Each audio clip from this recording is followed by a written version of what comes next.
Isang mapagpalang araw muli sa ating mga katiits mula dyan sa Luzon, Visayas, and Mindanao at sa buong mundo mga katiits. Dyan sa Mexico, muchas gracias amigo. Bago ako po mag-umpisa sa pagdikod at sa pinadala po ng ating katiits mula dyan sa Tawi-Tawi, Mindanao. Meron pong isang katiits po natin na gustong magpa-analisa, magpadikod ng ito nga ang pinadala niya sa atin ng isang picture upang tulungan siya sa pagdikod nito mga katiits. Okay mga katiits, favor lang mga katiits, yung mga bago pa lang sa aking YouTube channel, please subscribe and don't forget to hit the notification bell para updated po kayo sa mga video ko pang ipapalabas dito mga katiits. Okay po mga katiits, yung nga pala sa mga gusto magpadikod, magpa-analisa sa mga symbols, markers, and sign na natatagpuan nyo sa inyong mga lugar, pwede nyo isend, pwede nyo ipadala doon sa aking profile sa Messenger, Alejandro Sanchez po.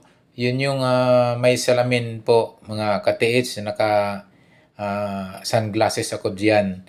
Yung profile na mayroong sunglasses, pwede nyo i-send doon, pwede nyo ipadala ang inyong mga picture for decoding and analyzing mga katiits. So mga katiits, maraming salamat po sa walang sawang pagsuporta at pagsubaybay sa aking YouTube channel. Okay mga katiits, at pumunta na tayo sa ating pagdidikod.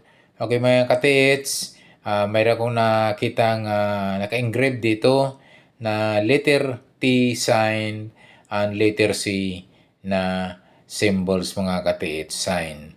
So yan mga katiits, para sa inyong kaalaman, ang T ay tinutukoy po ng tunnel yan mga katiits, at yung isang C ay isang enclose or nasa loob ng kung saan yung bato, kung saan nakasign yung C, under the rock mga katiits. So enclose under the rock yung items mga katiits. So dalawa pa itong nakikita kong unang napansin ko, ang itong dalawang kula na letter T, nag-symbolize yan po sa isang tunnel. Pwede yan, may malapit na tunnel dyan, at pwedeng itong area nito ay check nyo nga mga katiits sa paligid nito.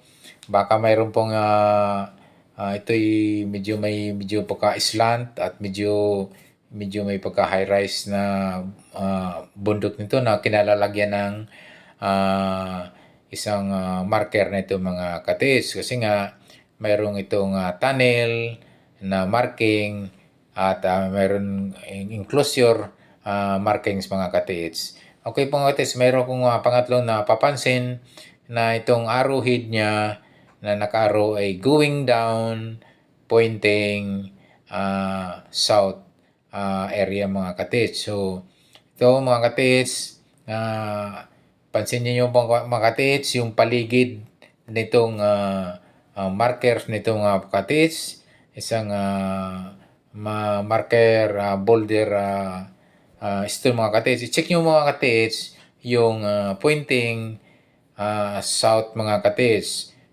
Baka mayroong itong mga coordinated markers or sign na kagaya nandyan na sa malaking bato mga katiits. So sa distansya po, pwede nyo i-check yan ng 1 to 6 meters ang layo distansya mula dyan sa kinalalagyan ng malaking marker stone nito mga katiits. Then mga katiits, mayroon pag isang napapansin, mayroon siyang letter Y. Ito po ay nagtutukoy po ito ng malapit sa ilog. Ilog kasi mga katiits, yung letter Y. Nangahulugan at nagtutukoy po yan ng river, mga katiits. So, posible po na itong markers na ito, itong marker stone na ito ay malapit ito sa ilog, mga katiits. So, yan mga katiits, ang items ay malapit sa ilog mga katiits. So, ito nga mga katiits ay inyong titingnan ng maigi. At ito'y napapansin ko mga katiits, yung itong marker, big boulder markers nito na bato ay parang mayroon na siyang mayroon ng biyak at posibleng mayroon na itong treasure hunting na sinubukang i-break o basagin ang markers nito mga katiits.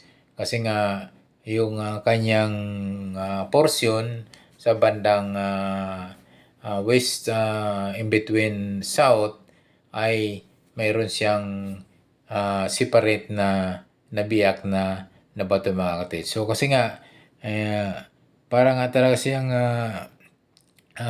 man-made na binasag mga katiits kasi nga yung tama yung biyak niya ay eksakto doon sa kanyang mga shape form kung bakit mga katiits. So ito po pwedeng nadaanan na po ng ating treasure, mga treasure hunter natin na kasamahan, mga katiits po nating kasamahan, at ito'y kanilang biniak po yung portion po ng markers nito mga katiits. So ito po mga katiits,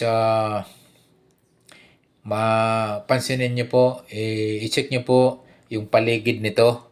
At sabi ko nga, ito'y nag-represent po, tutugon po ito ng tunnel. At ito'y dalawang klaseng pwedeng enclosed items mga katiits. Pwedeng dyan mismo sa bato. So, i-check nyo mga katiits. Kaya siguro ito mga katiits, mapapansin natin na binasag yan kasi nga yung letter C mga katiits ay tutugon niya ng enclosed item. So, nasa loob ng bato mga katiits. So, kaya siguro ito ay binasag itong portion sa bandang in between south and west mga katiits. So, posible nga. Kaya nga siguro ito ay medyo may crack na siya. Kaya binasag. So, i-check nyo mga katiits yung paligid nitong markers na bato. Yung layo na 1 to 6 meters, baka mayroon niyang coordinated markers o pointers o mga symbols niyan na pwedeng mag-pinpoint po ng item mga katiits. So, yun lang mga katiits. At isa pa akong napapansin dito ay para siyang dalawang yung distansya, dalawang guhit. Pwede siya mag-represent siya ng 5 to 10 meters mga katiits.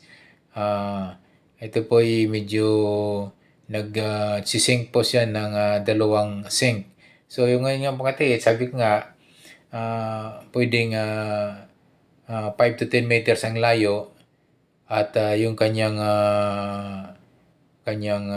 shape, yung sign na pagka guhit ay medyo dalawang points ito. Pwedeng pataas, pababa, din pataas din yung pwede yung kasi nga tunnel nga po mga katiits yung nagtutukoy dito mga katiits sa kanyang markers, stone marker. So, ganun pa man mga katiits, yung mga pala mga katiits, kung wala kayong gamit, wala kayong treasure hunting equipment, pwede kayong gumamit ng compass. Please, compass ang itong 4 na anggulo, 4 na sulok, itong marker stone na bato nito mga katiits. Pwede nyo pong i-check po yung bandang north, 1 to 6 meters ang layo, distance, o kung ilang degrees yan, o 100, 200, 300, o 400 degrees. I-check nyo po yung kung ano po yung tukoy dyan sa kung ilang degrees, i-check nyo po yung area, yung layo. Same sa west and east and as well as the south area mga ka-TH. So i-check nyo po ng inyong compass yan mga ka-TH. So sa mga walang gamit po mga ka-TH, so pwede nyo rin itistig yung mga sinabanggit kong layo from 1, 2 or 4 meters sa apat na angle, east, west, and northwest mga katis. Okay mga katis, sana po ay ako ay nakatulong sa pagdekod o pag-analisa na pinadala po ng ating katis mga katis. So, thank you for so much for watching. Don't forget to subscribe and don't forget to hit the notification bell para updated po kayo sa aking mga video pagpalabas. Thank you so much. God bless us always.